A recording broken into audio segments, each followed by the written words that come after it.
Hello friends, welcome back to cricket news updates.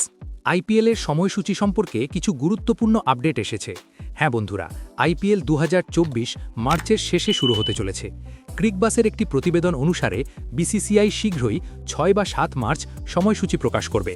যেহেতু সেই সময়ে অনেক রাজ্যে নির্বাচন অনুষ্ঠিত হবে, তাই সময়সূচি দুটি ধাপে প্রকাশ করা হবে।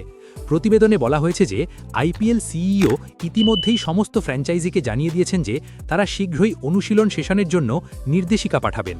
বিসিসিআই ক্রিকেট অস্ট্রেলিয়া এবং ক্রিকেট দক্ষিণ আফ্রিকার কাছ থেকে অনুমোদন পেলে বিদেশি খেলোয়াড়দের জন্য এনওসিও তাদের সাথে ভাগ করে নেওয়া হবে।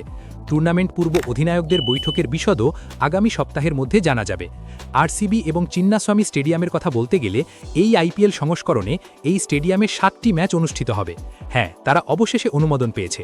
আরসিবির 5টি হোম ম্যাচ থাকবে, যার মধ্যে একটি কোয়ালিফায়ার এবং প্রকৃতপক্ষে ফাইনালও থাকবে।